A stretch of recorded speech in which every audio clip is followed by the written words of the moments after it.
What's up, everybody? This is Evan James, aka JC, aka whatever you want to call me. I'm taking this time right now to do a little storytelling about my life, to give you a little description about who I am, my story, my journey, what my plans are, what I'm trying to do, what I'm trying to build, so on and so forth.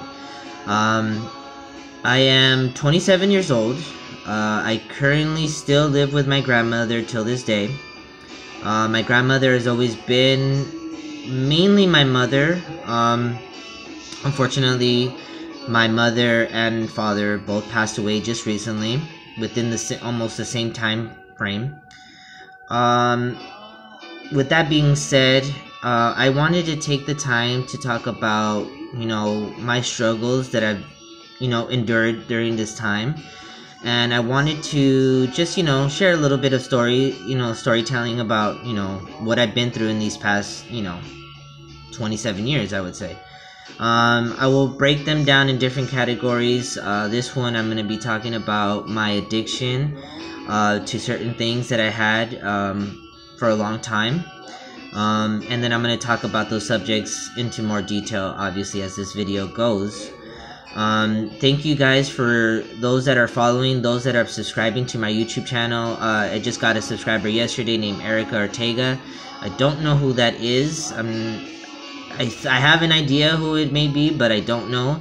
But thank you for subscribing. I appreciate that. And welcome to my journey. Welcome to my world.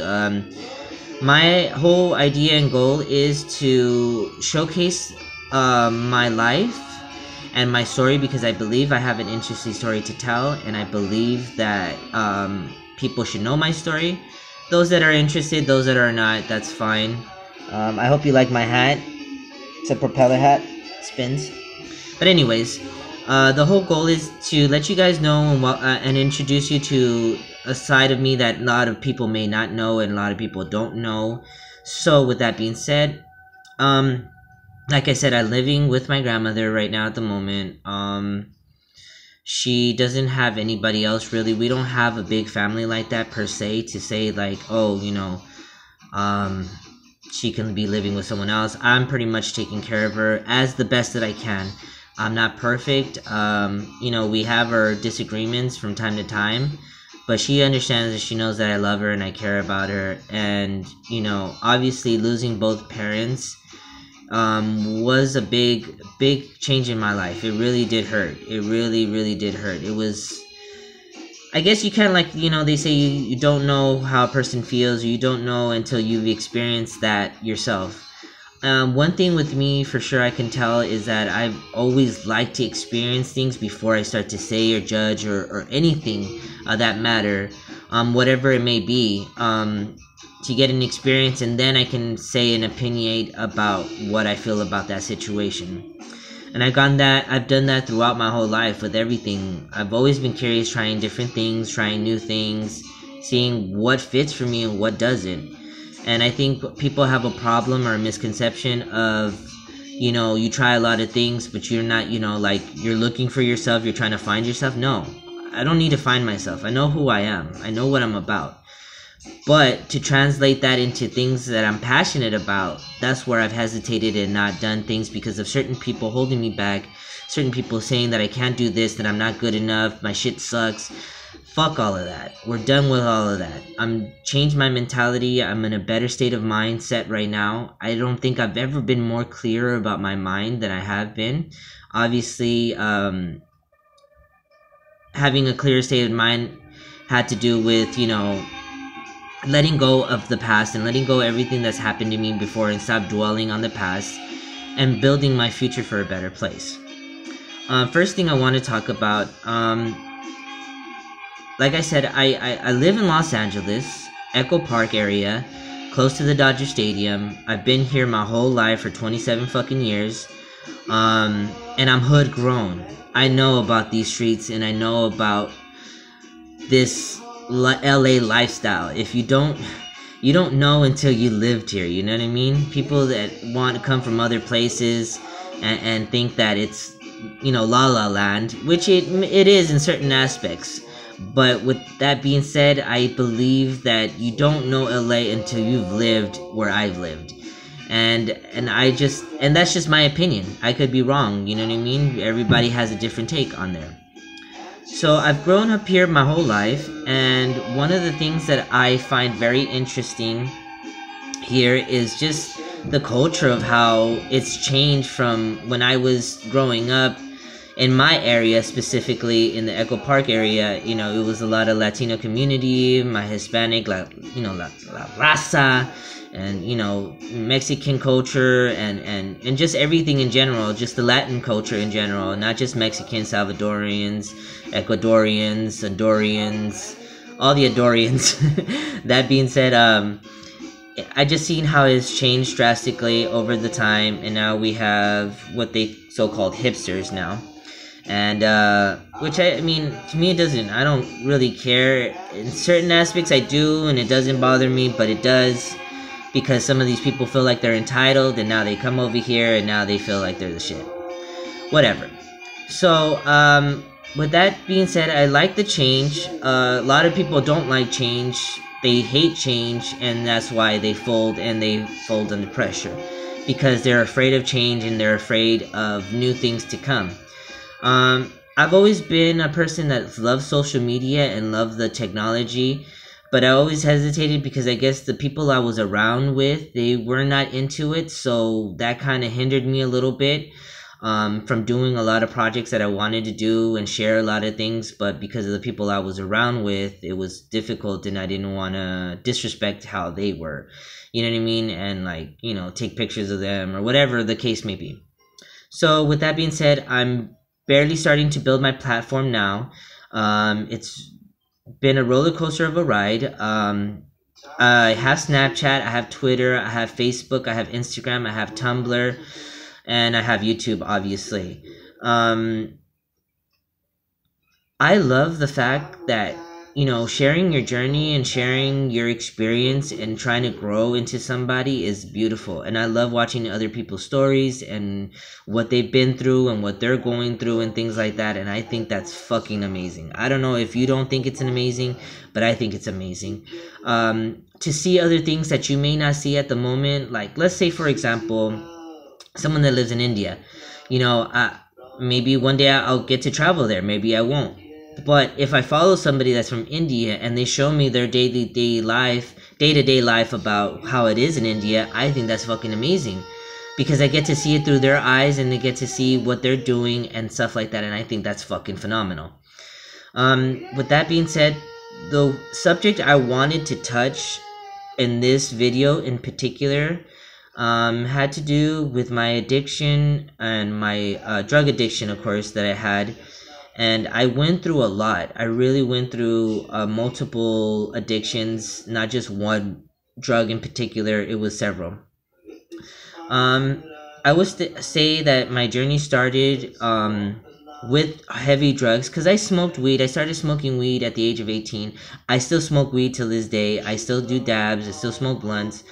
Weed has always been that one so-called drug that they say that's just I've never had any issues, never had any problems with. It's just, weed is just weed, you know what I mean? And it fucking gets me through the fucking day.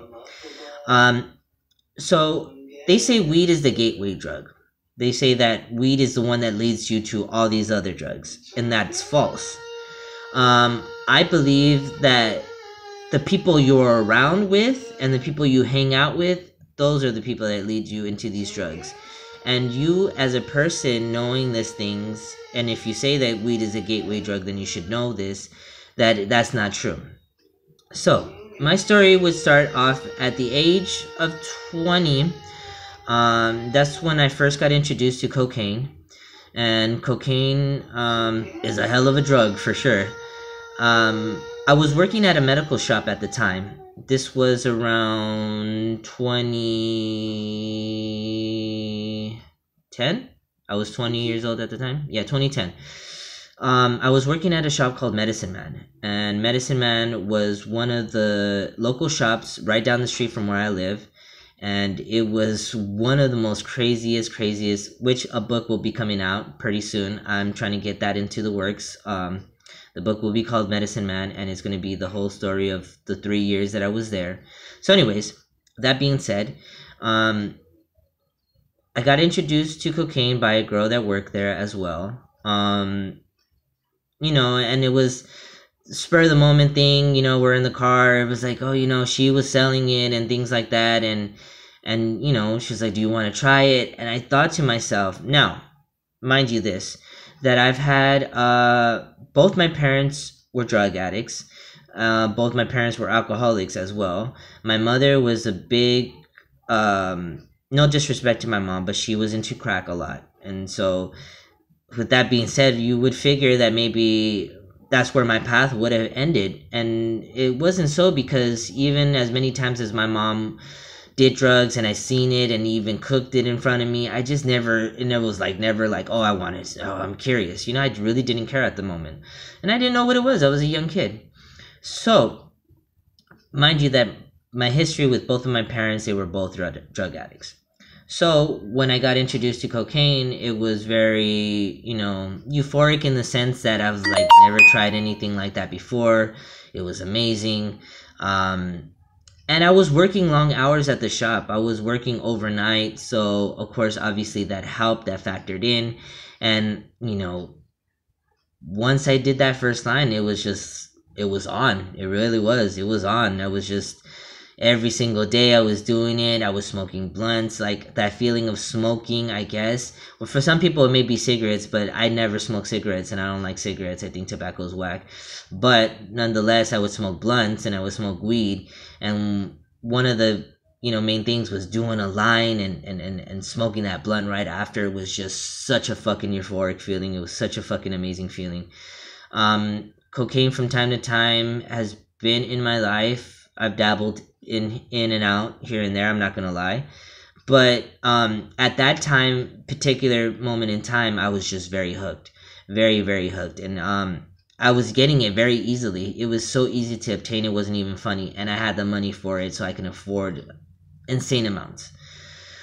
With that being said, that from there, cocaine transferred to crack. Now, crack, I got introduced through a friend of mine, but we weren't smoking crack straight up. It was through, obviously, if people don't know what P-Dogs are, it's just crack on weed, pretty much. And, you know, you roll it in joints and blunts or whatever the case may be. But you put the crack on the weed, and it's a mixture that is just fucking phenomenal.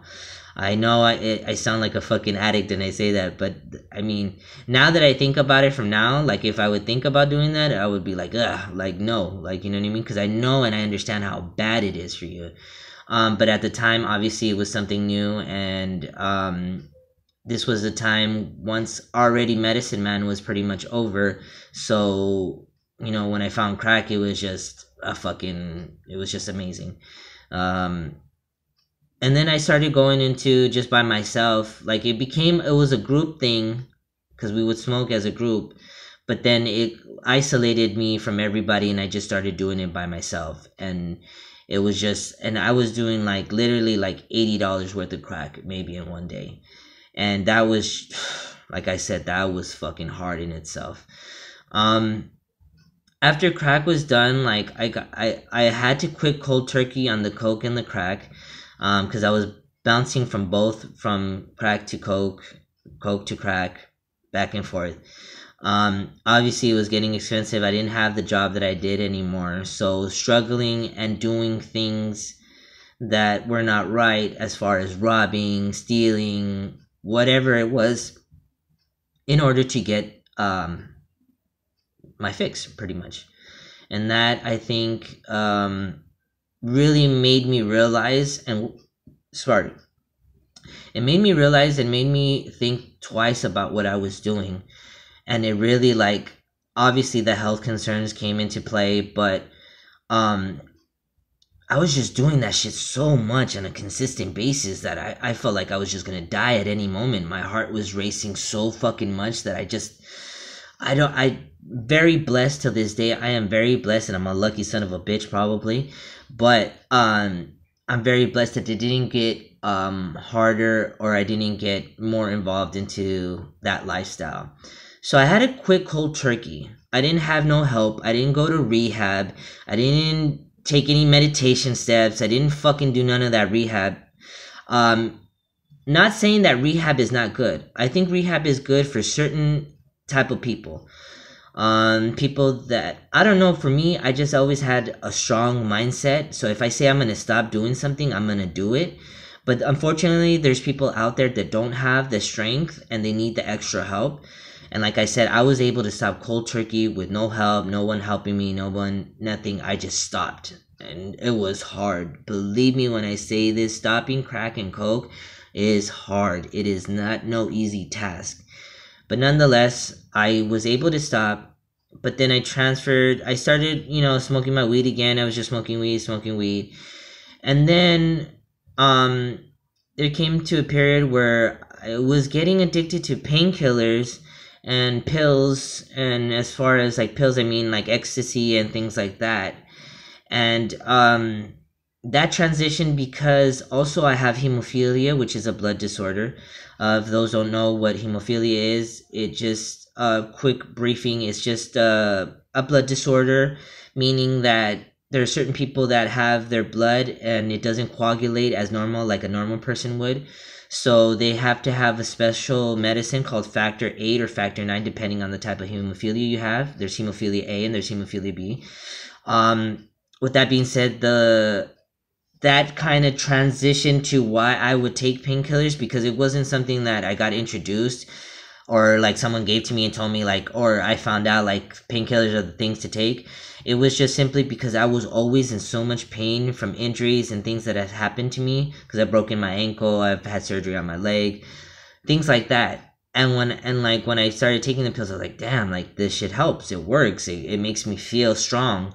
It gave me this energy that I felt like I didn't have. And honestly, painkillers is something I still battle till this day. It's not so much that I take them on a daily basis, but when I do need them, I do really try to search for them because it just helps at the moment. But then I also smoke wax and weed and things like that to kind of veer me off from those pills, because I know how bad they are and everything like that. So I started taking painkillers. I started taking ecstasy. Ecstasy also got me into a weird funk. I was gaming at the time. I play League of Legends. Follow me. Add me, Summoner's Rift. But I started playing League of Legends and I started getting into pills because it was more of like that meth kind of high, and it was like keeping me up and keeping me going. So it just propelled me to like just take those pills. But then I was fucking up because it was I don't know if the pills or itself, but my skin started getting really bad, and my body started shutting down in a weird way. So with that being said, I also stopped cold turkey and I just said I'm not going to take them anymore. Don't get me wrong. If I would go to a rave and someone offered me an ecstasy pill, I would take it. But I do not promote and I do not say that these things are good, that they're, once in a while. But that goes to how well you have self-control about yourself. Like I said, I'm not perfect. I'm not an example of saying take drugs when you want to. I'm just saying that for me in particular, I've been able to control certain aspects. Now you're saying control, but yet you were addicted to these things. Yeah, because at that time, whatever I was going through, I just thought that was the proper thing. I thought that was the right thing to do. And of course, when you do drugs, it takes you into another world. Other drugs that I have tried, I've done shrooms, which I've liked personally. I don't have anything bad to say about shrooms. I never got addicted to them. I just done them a few times and I had a few trips here and there. Crystal meth I've tried, but I think crystal meth is one of the worst fucking drugs and the most stupidest drugs in the world. I don't know why people do it, why people get addicted, but then yet again, obviously they're for whatever reasons they get addicted to it. And pretty much it. I've never done heroin. Heroin is one of those drugs that I'm really scared of. I don't want to fuck with. I don't know what it's about. And on a side note, I also done acid one time, and that trip was insane because I was drinking tequila and I was smoking, and it wasn't that pleasant of a high, but nonetheless, if I don't know. If acid was, offered to me maybe again, I might dabble into it and try it again. On a different mindset, of course, because when I tried it, my mother had just passed away and I was just going through a bunch of shit. I think this is pretty much it. That I just wanted to give a little description. The video is already 20 minutes long. I want to keep it short. If you stayed and you listened through my whole story on my drug addiction, I will be posting up more things, talking about more into detail on how I was doing these things. But I just wanted to give a little brief, quick little video, just so you guys can know what I'm about and what I've been through. I've been through a whole lot more, but I'm just kind of keeping the content short at the moment. So if you guys like what you see, you guys want to know more about my story, make sure you follow me on my Instagram, Snapchat, Facebook, Twitter, and my YouTube. Make sure you subscribe, turn on the post notifications, because I am posting daily and I am trying to post as much as I can. If you're into music, if you're into that rock and roll life, if you're into storytelling, poems, art, writing, creating, I'm your guy. You know what I mean? I'm building a small platform. I just started. I should have been doing this years ago, but nonetheless, I am ready and I want to show the world what I'm about. And hopefully if you guys do like it, then awesome, hit that like button. If you don't, then I appreciate you for even watching and taking the time for being here. And with that being said, I'm out. Make sure you follow me and live that rock and roll life. Bye.